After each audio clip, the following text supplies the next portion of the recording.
Hello, dear friends. Welcome. Good afternoon, good morning, good evening, wherever you might be. If you're online, good afternoon here at COP28 in the Digital Innovation Pavilion. We want to thank our hosts at the Digital Innovation Pavilion for hosting us, for all that they're doing to advance this great discussions and action around climate and for sustainable development more broadly. My name is Dr. Sanjeev Kagram. I have the great honor and privilege of being the carbon removal lead for the UN Climate Champions. I'm also the lead on the Global Carbon Removal Partnership and the Dean and Director General of the Thunderbird School of Global Management. Over the last 5-6 years in these various different hats I've been wearing, we've been advancing carbon removals as climate positive action for sustainable development. The idea really here is that carbon removals are a critical third pillar for climate transformation. We must adapt. We all know that. We must reduce dramatically. There's no question. But we also must remove at scale if we want to reach net zero, let alone where we really would like to get to is an even healthier, more thriving planet. What's exciting about carbon removals, in addition to their contribution for climate transformation, is their contribution to sustainable development, green growth, livelihoods, and sustainable development more broadly. We have natural solutions, afforestation, land restoration, many other forms that can really create livelihoods, jobs, opportunities for those at the bottom of the pyramid, the global majority, farmers, indigenous people, Adivasis, and many others around the world. We have engineered solutions, direct air capture, negative carbon products of all kinds, whether that's negative carbon building materials, which is very important in cities, but also negative carbon plastics. Even we know now of negative carbon poultry farms. So it's really quite exciting to see the innovation that's happening in the space. And then third, we have marine-based solutions from mangroves, which are going to scale already with the tremendous projects and initiatives that have been launched, but to much greater and dramatic potential. The ocean remains our greatest storage sink for carbon. It's doing that. It's doing a service to us tremendously.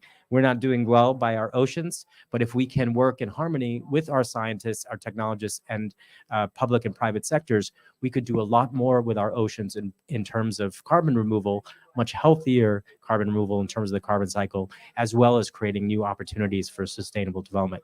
So this is an incredibly exciting time.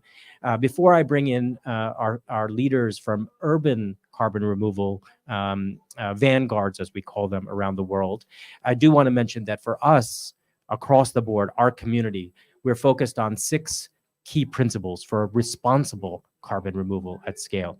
Number 1 is that all carbon removal should have equity and justice at the center of what they do. Number 2, they should be inclusive in terms of their decision making and accountable to those who are most at risk and most at danger. Number 3, they must be durable, long-term storage of different scales. Of course, natural solutions are different from engineered solutions, let alone, but the portfolio has to be over decades, hundreds of years, and ideally millennia. Number 5, they have to be safe. We have to ensure safety in all that we do. So we really do not talk about extreme forms of geoengineering and so forth and so on. We're really talking about safe, durable, equitable removals. And finally, they're all 6 equal, but finally they have to perform.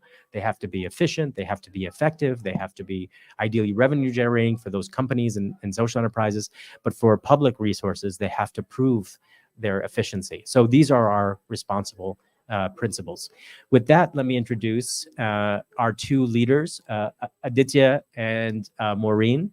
Maureen was, until recently, the head of environment at the city and county of Nairobi, under Governor Sakaja Arthur Johnson, who sends his regrets for not being able to make, but we have the great privilege of having Maureen here. Maureen is now also the head of hustler and entrepreneurship and innovation work in the city of Nairobi, which complements her previous portfolio, which she still is very much involved in. For those of you who don't know, President Ruto launched the Hustler Nation as part of his campaign, right, Maureen, to really create thousands and tens of thousands and hundreds of thousands of entrepreneurs across Kenya.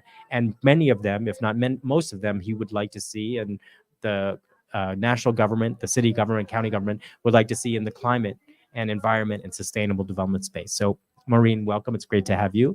And then we have Aditya from, he was the environment minister of the city of Mumbai. I'm sorry, Maharashtra. Forgive me. Mumbai is in there for all of Maharashtra until recently, and now an MLA, a legislator from Worli in India, very active in climate positive action, net zero, and sustainable development more broadly, and a real leader of Vanguard when it comes to carbon removals as part of that. So I want to start with you, Aditya. Tell us a little bit of why, in your previous role, in your current role, but with other partners around India at the subnational level, and particularly at the city level, carbon removals have become increasingly important, why they're important, how you're trying to advance them, a little bit about what's going on carbon removals as part of net zero and sustainable development more generally. Welcome. Thank you. It's a pleasure being here. I think, when we speak about carbon removals and when we start speaking about, is this when we start speaking about carbon removals, when we start speaking about the technical terms really of climate action, I think that is where somewhere the narrative gets really lost. For us as public leaders, what we are really focused on is awareness, assessment, and action. And it includes carbon removal as a major part of it. But when we pitch it to the people, for example, I was just speaking in a transport panel, and that's where I was talking about how do we decarbonize the transport sector? Because when we actually made the Mumbai Climate Action Plan, we started looking at decarbonizing industry, energy, city planning, all of it. And there's a whole spectrum of things you can really do. But when we speak about all of these things to the people, it's frankly about how can you increase or better the standard of living for all of them. Today, when we speak about the world, when we look at cities, when we look at rural areas, when we look at districts, I think the major hope for us, all of us there, is living a better life, standard, your quality goes up, and of course, a longer life, happier life, healthier life. It all boils down to healthiness and happiness. And all of that comes, I think, with the surroundings, a major part of which is clean air, clean water, and decarbonizing our surroundings. So I think that was the biggest challenge for us. Moving forward, when we speak about things like decarbonizing transport, because that and energy were the priority sectors for us in the Mumbai Climate Action Plan. Again, for someone who's trying to make his or her ends meet and is rushing to office, it's not going to be of whether the bus is electric or not, or hydrogen or not. It's finally whether it's taking me to my office and back home in time, and if it's reaching, adequately.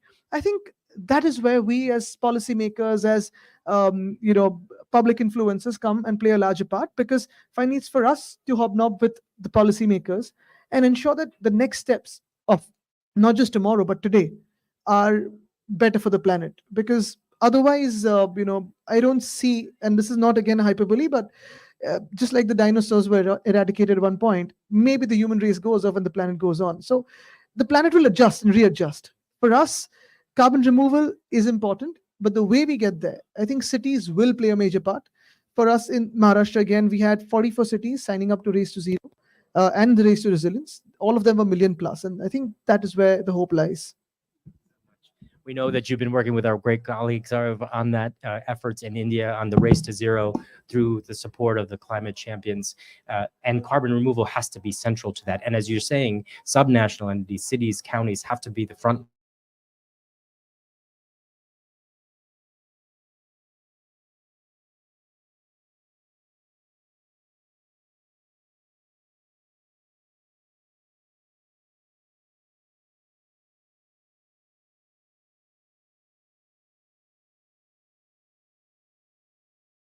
the world. I won't introduce all of them, but some of them will be coming up very soon to really, really advance a broader coalition of city vanguards advancing urban carbon removals as part of their net zero and broader sustainable development plans. One of those cities is the city of Phoenix. Mayor Gallego is one of the few female city mayors in the United States. She is a close friend and partner, has very ambitious goals on climate and sustainable development more broadly. For those of you who don't know, Phoenix is in Arizona, a desert environment, huge challenges when it comes to water and energy and so forth. Despite the incredible sun, still very little solar. But in addition, a very central location for carbon removal, direct air capture hub is being launched in the greater Phoenix area. It's a new tech innovation center for not only Arizona, but the United States. TSMC has moved into Arizona with a new fab plant. And Mayor Gallego, as the only single mother mayor in the United States, has embraced carbon removal across. The reason is very much for the reasons we've been discussing, but also because of the co-benefits for biodiversity, for heat, and many others that can be supportive to her goals to improve sustainable livelihoods and citizen quality of life in the city. She thinks of Mayor Phoenix as the city of the future, and carbon removal as part of net zero and sustainable development is very much part of that.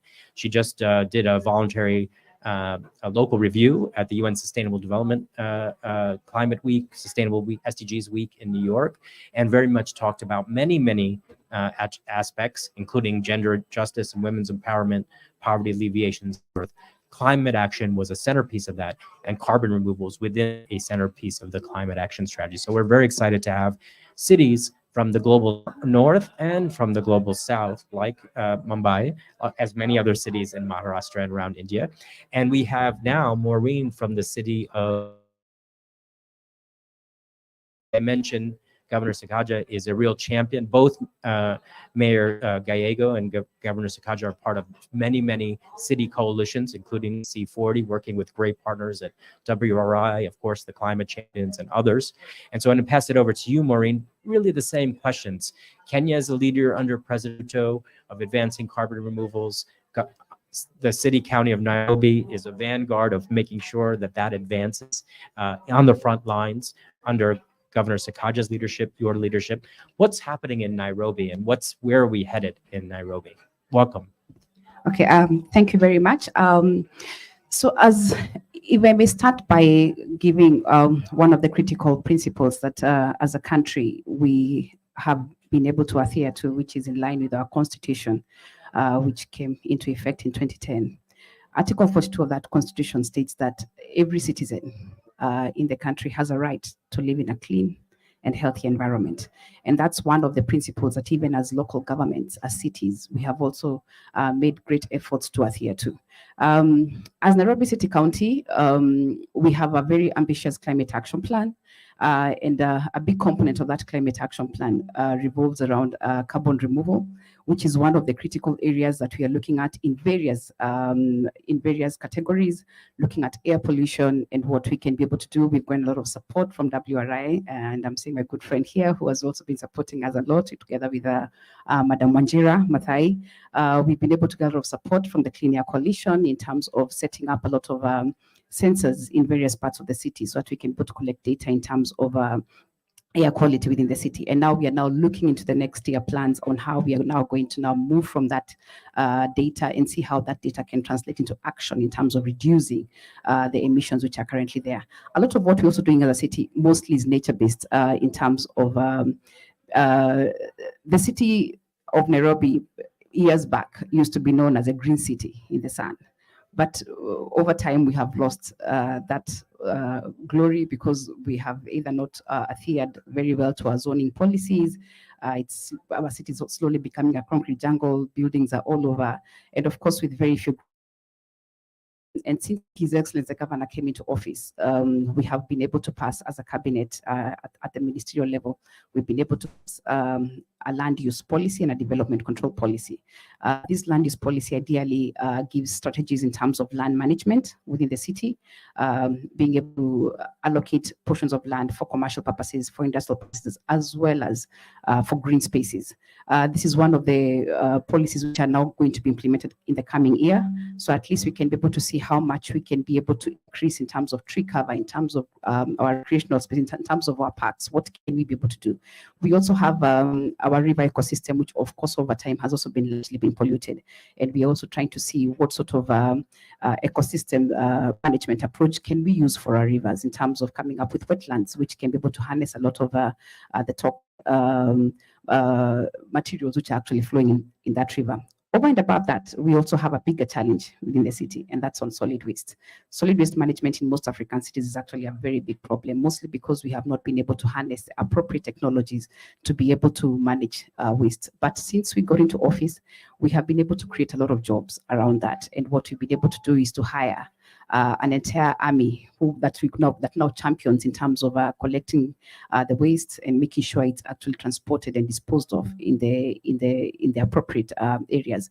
And this army is what we call the Green Army. We have over 3,000 youth that we have been able to apply in the last couple of months. Those youth are now the ones who are now collecting all the waste that has been left lying in the open areas and being able to transport it for disposal. Over and above that, we're also looking into coming up with technologies relating to waste management, where we're also looking at the circularity of that waste, coming up with material recovery facilities, which can also assist us in terms of sorting that waste, coming up with recycling methodologies for a lot of the streams that are actually being generated.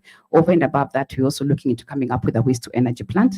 That waste to energy plant is also going to be assisting us a lot in terms of making sure that a lot of our waste is actually being managed appropriately, and of course now with at least being able to help us and being able to help us at least being able to manage our waste and also be able to provide jobs for our youth. We have a lot of youth as well who also are engaged in recycling, informal recycling of waste, and that also is also another effort that we are coming up with, especially in my sector, in terms of empowering them with the right capacity, with the training, with the equipment, with the tools, being able to give them conducive spaces where they can be able to work, because of course a lot of the informal trade within our city is also in very undignified spaces. So we're also trying to come up with areas where they can be able to work in a better place, improve the quality of their production processes, and be able to recycle more waste as they're required to. Over and above that, we also have a tree planting, a tree growing campaign, which began at the national level. It was a directive that was given by His Excellency the President, which now has been cascaded to the local governments. As a city, we have very stringent targets to achieve, to plant over 2 million trees every year. So far in the last year, we've been able to plant over 1 million trees, 1.2, 1.3 million trees. And these trees are actually being grown by youth who are actually being able to also support us in terms of that endeavor. And what we're now trying to do now is to be able to come up with more nurseries, grow more species of trees, be able to distribute them to the youth so that we can be able to increase our tree cover. Just the other day, we actually held a national day for tree growing, which is something which Kenya has not been able to see, and all local governments, including cities, were able to participate in it. So those are some of the targets and some of the stringent efforts that we are putting in terms of nature-based solutions. Thank you so much. I want to come back to you, Aditya, and then the same question back to you, Maureen. Really now looking out to the future, what's needed? What kind of support, what kind of partnership, kind of resources to really advance carbon removals as part of the broader climate positive action and sustainable development plans for cities in India? I think there are three levels of work that we need to establish. One is, of course, partnerships that are global, so that we obviously have the best kind of knowledge sharing, the best kind of expertise coming in, being exchanged, because one thing cannot be copy pasted to another. We have different climatic patterns, we have different socioeconomic patterns, we have cultures that are different. So those cultures need to mingle in terms of and adapt to the needs of climate action. So I think that is one. When we work with partner agencies like WRI, C40, Bloomberg, I think that is where really the knowledge sharing happens. And for us, when we were making a solid waste management policy for 2030, or even the EV policy, I think it was these inputs that they have learnings from global cities and states, and they give us as knowledge share. I think that is really important. So that is one. Two, of course, for bigger countries and for countries like us that are billion plus, I think the national and subnational governments really need to work in sync beyond political parties and ideologies, because I think one thing is for sure, that climate goes beyond all of that. And be it nationally, be it subnationally, or be it globally, you'll have different ideologies being voted in and voted out. But I think what is really going to be constant is the dangers we face from climate change. That is second. And thirdly, again, at national level and subnational level, when we cascade it down to a city or a rural level, you need all departments working together. Frankly, what's happening till date is, we as the environment departments, we've always thought that environment is the work of environment. Actually, it's everything to do with every other department than the environment department. Frankly, you've got the transport department, agriculture department, urban development, rural development, water management, resources management, finance. All of it has to work together. That's only when can you implement a good climate policy. I think that is what we need to start thinking of. Maybe climate budgeting and implementation of that. Thank you so much. Over to you, Maureen. What's needed to really scale, innovate, and scale carbon removals as sustainable development efforts and net zero plans in Nairobi City and County? I think as a city, and which is something which even His Excellency the Governor really champions, its own partnerships. And I think since we got into office during this administration, we've been able to harness a lot of partners who've been able to support us. Currently, His Excellency the Governor sits as a vice chair person in the C40 steering committee, whereby we have been able to get support in terms of solarization of our municipal buildings as well as our markets. And as it is right now, together with the Kenya Green Build Society, which is one of the partners that we have been able to get, we are going to be solarizing the governor's office, the entire City Hall block, which will now be able to help us reduce, also be able to have resource efficiency in terms of electricity.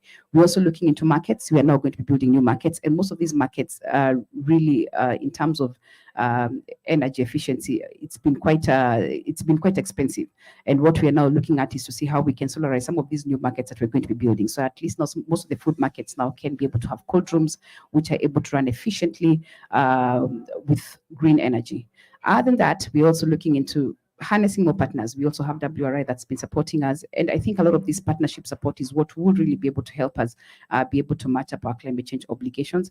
Also looking at coming up with intergovernmental agreements together with the National Treasury, so that we can also be able to access financing also from the national government. Financing which comes to the national government that is meant to be for implementation of the local government also needs to also trickle down.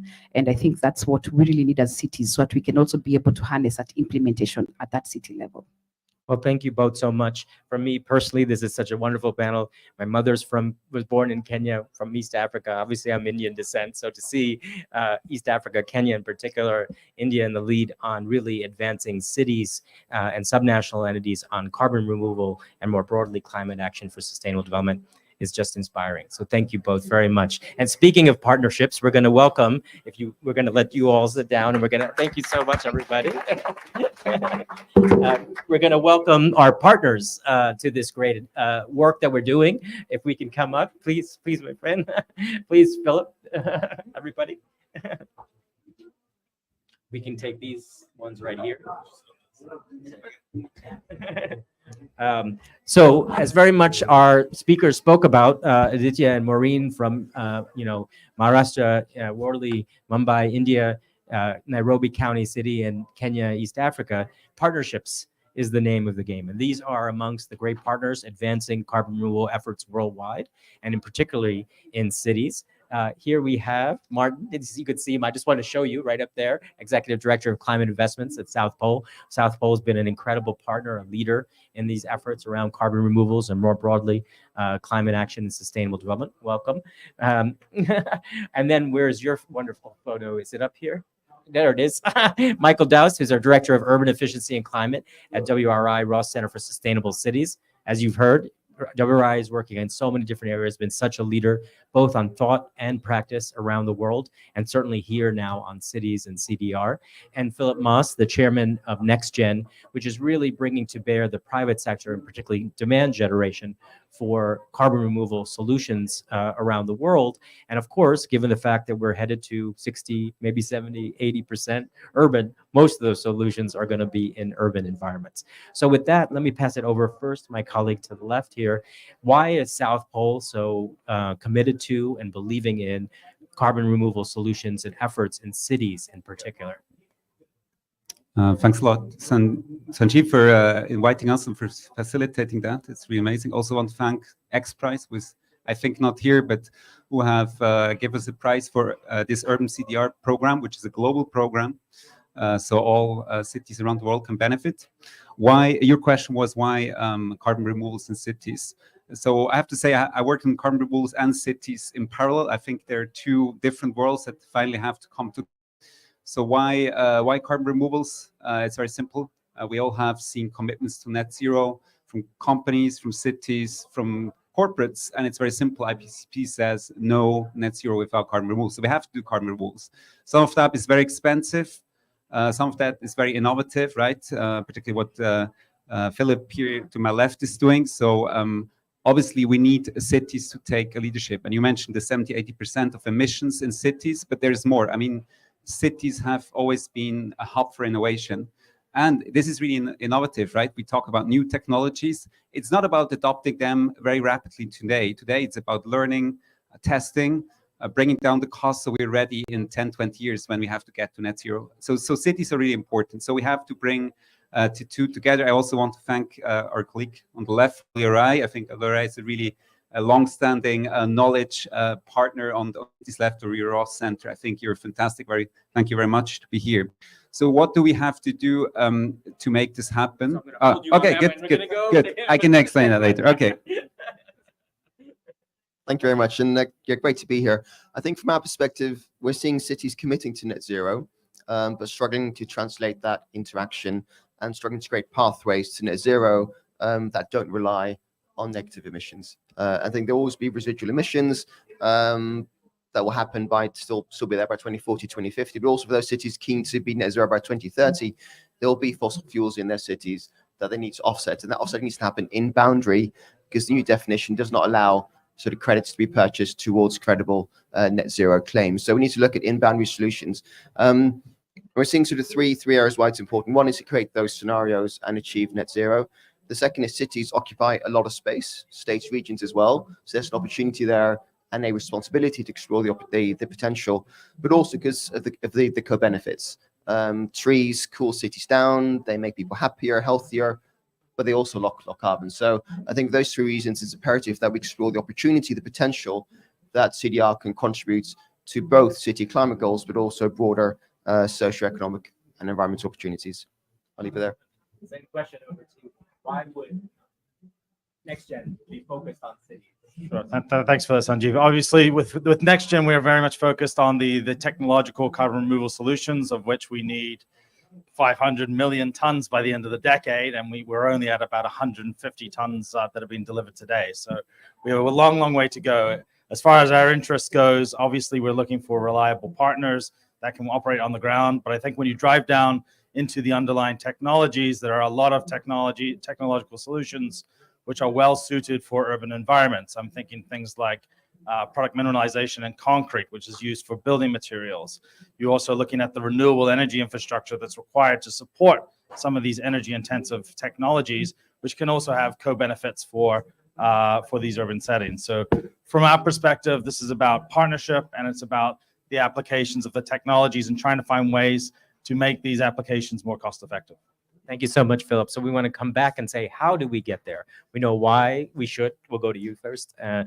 How do we now really advance and scale carbon removal solutions as sustainable development in cities? Please. So I think, the first step's been done. We have the commitments to net zero by over 1,000 cities. I think we need to assess the opportunity, the potential, and really quantify what it can deliver to cities, both again to their climate action plan, but also more broadly to their other social, environmental, and economic goals. And for me, that's the first step, is showing how important is this and how it can help deliver their goals. And I think without that evidence base or those examples, it's very difficult to convince city leaders that are focused on the immediate priorities, why CDR is so beneficial, but also to show that technologies are available, they're cost effective, they work, and they can be delivered at scale. So I think for me, it's really important to have an evidence base, which is what we're hoping to do with XPRIZE and with South Pole as well in partnership, is to show that it can deliver. And it's not technology for 10, 20 years down the line, but something we can start doing right away. Thank you so much. And let's go back to you, my friend. How do we get there? Before you go, we've invoked it many times. Let me say that Nikki Batchelor, our leader from XPRIZE, the Carbon Removal XPRIZE and beyond, has been generous. The XPRIZE is supporting us with an initial seed grant to really advance this initiative worldwide with our partners at South Pole, WRI, and some others. So we're really starting to get going. So how do we get there, my friend? Thanks a lot. So first of all, I would totally echo what you said. It all starts from leadership, from your leadership, from the cities, saying, you know, we want to get to net zero, and yes, we acknowledge carbon removals are part of it. Let me look at it from more a financing investment angle, because it's a lot of money we have to channel into this area, whether it's for technical removals or also forestry removals, right? Let's think cities. We can also plant trees, create more green spaces in urban cities around the world. So how do we get there? From an investment perspective, there are always three levers. It's risk, return, and knowledge. Risk, it's very important that for any investor to see that they get their money back. How do you do that? Clear commitments from governments, clear commitments from cities. You need an off-taker, someone like Philip that says, I'll pay you for the carbon removals you're generating, or just upfront grants from the cities. In terms of revenues, obviously we can go for carbon markets, but in many cases this will not be enough. So we need sponsorship from cities, from other players or big industrial players now coming and saying we commit to that. And finally, knowledge. We have to see that right now there's still, it's really an evolving space. So we don't know if you store carbon, how long will it be there? So we need more science. We need then to do capacity building. I think that's where obviously you're an amazing partner with a lot of experience. And also we have to improve the carbon accounting methodology. So we have an initiative called CCS Plus that together with 50 partners around the world, we built new methodologies, high quality methodologies, how to account for carbon removals, so people can actually share among each other what they have achieved. So these are some of the things we need from an investment side. Thank you so much, Martin. In fact, just building on the last, in partnership with South Pole, WRI, Conservation International, many others, the Global Carbon Removal Partnership, which has really been committed to supporting and partnering with great leaders at the city, subnational, and national level in the Global South, has developed a white paper to talk about how, for carbon removals in particular, we need not just MRV and even better MRV, but MRVR, remediation, the last piece of it, because durable carbon removals there are different levels or lengths of durability. Natural solutions different from engineered solutions and technological solutions. So we have to make sure that we have insurance that if any of that comes back into the atmosphere, there's somebody's accountable to ensure that we're making sure. So that's really an important part of the policy frameworks. So over to you, Philip. How do we get there to really make cities, not only the vanguards, but all cities really advance carbon removals at scale? Give me the hard question, huh, Sanjeev? I'll work it on. I'll wave the magic wand. Yeah. Look, at the end of the day, I think this comes down to partnerships. I think one of the reasons why we're very interested in working with cities is, as you both alluded to, this isn't about doing a project where over 1 year or 2 years you're going to implement it and then you're done with it. Our buyers are, very risk averse. Let's say they want to ensure that they have longevity in terms of what is pulled out of the atmosphere and stored. So when we're talking about hundreds of years or thousands of years, this is not something you can do on an individual basis or oftentimes with companies. I mean, you need trusted partners. We are particularly interested in how we can take these technologies that are being developed in the global north and make them relevant and a source of revenue for the global south. We need good partners to work with. And so I think it's just about building those relationships and having an entity that we know is going to be there for an extended period of time. So it's about partnership. Well, thank you very much. I want to just end with 3 final points. One is that there are incredible opportunities in cities, Philip mentioned it, negative carbon building materials and so forth, that will require policy changes, procurement policies and other types of policy changes to really get them incentivized and going to scale. So the last piece of this really is about the policy frameworks. Obviously the net zero plans, but how do they connect to the broader sustainability plans, economic development plans? Again, what the city leader said, across silos, and this is a great opportunity to create cross-cutting. We've seen this with CDR more broadly. Finally, I think we all agree it's about partnerships led by our leaders, particularly from cities and the cities in the global south. I want to say that we have now the commitment from the new mayor, incoming mayor of Bogota, to join the initial coalition of Vanguard leaders alongside Nairobi, Phoenix, and others. So we're very excited. There are many others we know that are already doing great work, and how we can then, as Aditya was saying, make sure that the network is sharing and learning and transforming, something that WRI and South Pole and our other partners that are in networks have been doing. But also then, how does this aggregate up to national and global focus. Here at COP, we in the carbon removals community, all of us together are really trying to advance a global pledge for carbon removal. Generally, we're not big fans of pledge, but in this case, we really need one. We need to create the directionality to get to 3.5 to 5 tons at least by 2030, gigatons, sorry, 3.5 to 5 gigatons by 2030, 10 gigatons by 2040, 20 gigatons or more by 2050 in responsible carbon removals with the principles I laid out.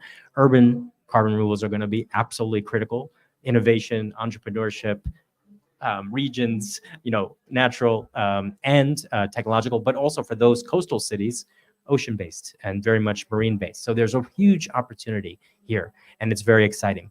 So the partnership is advancing. The partnerships, in plural, are advancing. Our leaders are here, so we're ready to go. Not here just at COP28, but onward in terms of action. I want to thank everybody. I want to particularly thank Priya Yadav. Priya is our carbon removal manager at the Climate Champions. This wouldn't have been possible without her leadership. So thank you so much, Priya, for all that you do to keep us going. For those who are interested in the pledge, please reach out to Priya. We have over 50 organizations that have signed up to it, several national and subnational governments, and we're continuing to advance that pledge because it really provides the normative framework that we can then build into policy frameworks and other strategic institutional approaches to consolidate carbon removal efforts worldwide. So thank you, dear friends. I just want to say last, you see some other people on here, Matt Isaacs from Cataract, one of the most Vanguard investors in carbon removals around the world. Yasmin, who is one of our architects that is really advancing carbon removal solutions around buildings and built environment. These are all champions and vanguards, this broader coalition advancing this work. So thank you all. We want to give everybody back some time because part of all of this is our own health and sustainability. So it's midweek, people are exhausted, including me. So let's all take that time, connect with each other, and advance this incredible and important work on carbon removals in cities and globally worldwide. Thank you, everyone. Thank you.